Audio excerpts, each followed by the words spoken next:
Hey yo, what's going on, y'all? So today I got something pretty dope that just came in the mail. I did open it up, but check it out. It is the swap harness for the cluster and the RSX, and then along with that, I already messed with this a little bit. It's pretty simple.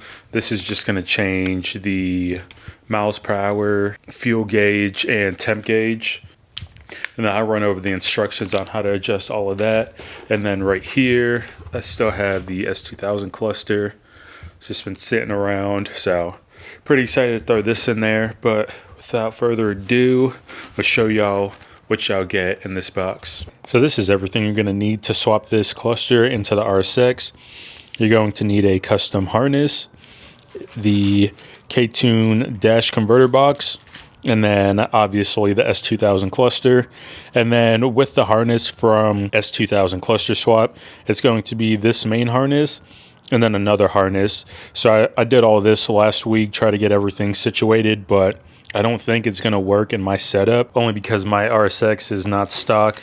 And along with that, the K24 block out of the cord, the coolant temp sensor, is somewhere else. I don't think that really matters, but I am running this coolant temp sensor. And this is a single wire when K-series usually have two wires. So I'm not going to be able to get my coolant temp to read. And then I do have a SI trans in there, which should be fine, but I wasn't able to get my speed working either, even when I maxed this out. So I'll go ahead and show y'all how to install all of this, run y'all through this, and let y'all know my issues. But other than that, y'all should be good. So go ahead, take the cable that's provided in the all-in-one, download the software, go ahead, click read. It's going to read the device. And then right here, this is going to be 02 to 04. This one's going to be 05 to 06.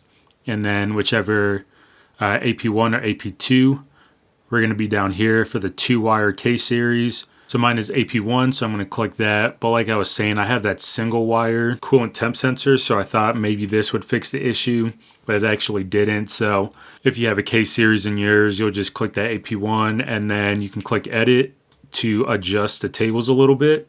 You can kind of mess with that. I wasn't able to mess with it because of my coolant temp sensor, but that's pretty much all you need to do. I have this maxed out because my speedo wasn't reading, so I went ahead, put that on 25. Then you'll go ahead, write to the device, it'll write, and then you're good to go after that, baby. And in the car, there are a couple things that you're going to need to take apart. So you need to take this off. Just the bottom part, you can leave the top one on, and then you're probably going to have to take off your steering wheel, now that I think about it. So yeah, take your steering wheel off, the bottom of the column off, and then there's going to be a couple screws down here. All right, so there's going to be a screw right there, same with the other side.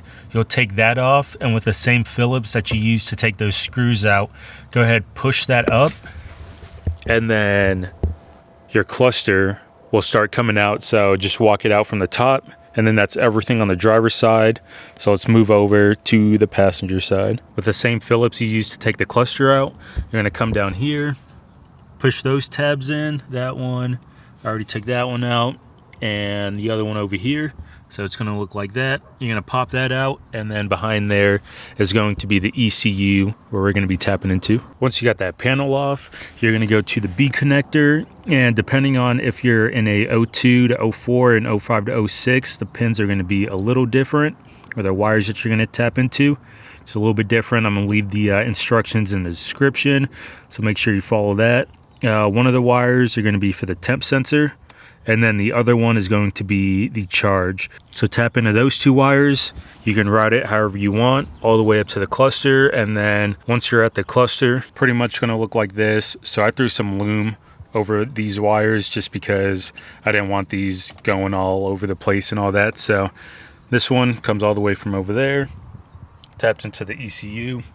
This is the other connector that's gonna go to the cluster. And then along with that, these wires, you're gonna have to tap those in down here into that fuse box, and it's really tight, so I wasn't going to do that. But this is pretty much the left door, the right door, trunk, e-brake, and all that. So if you want that to light up on the dash, then go ahead, tap these wires in. If not, then just tap those 2 wires in and throw that back there like I did. Now that I got everything routed, I can go ahead, put this custom harness in there, and I highly recommend y'all just pay the extra, I think $20 to get this connector on here. Highly worth it.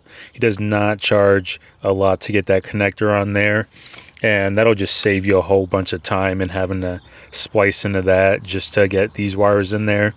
I don't recommend doing this yourself. Just pay S2000 cluster swap. He'll do it for you. He'll do it right, and it'll look good. So I'm going to go ahead, plug this in, and show y'all what the cluster looks like. So this is what yours should look like. 2 from the car and 1 from the other connector. And then depending on if you're AP1 or AP2, you either have 4 or 2 connectors that'll plug into the backside of the cluster. I don't know if y'all can hear me or not, but this is what it looks like when it's on. You have your tach up there. I'll go ahead, give it a little rev. And you'll have your gas gauge right there. And if that's not reading right, I'll show you how to do that. Like I said, blinkers all work. And yeah, that's pretty much it. So like I mentioned, if your gas gauge is not working, this little dial right there, you'll put a flathead in there and spin that clockwise until that is reading right. And with that being said, that is the S2000 cluster swap into the RSX. I'm not too sure if I'm going to keep that in my car, only because these are a little pricey, and there's a few other things that I got on the build list that I'd rather have than the clusters. So if y'all enjoyed this video, go ahead, drop it a like, sub to the channel, and I'll catch y'all in the next one. Later.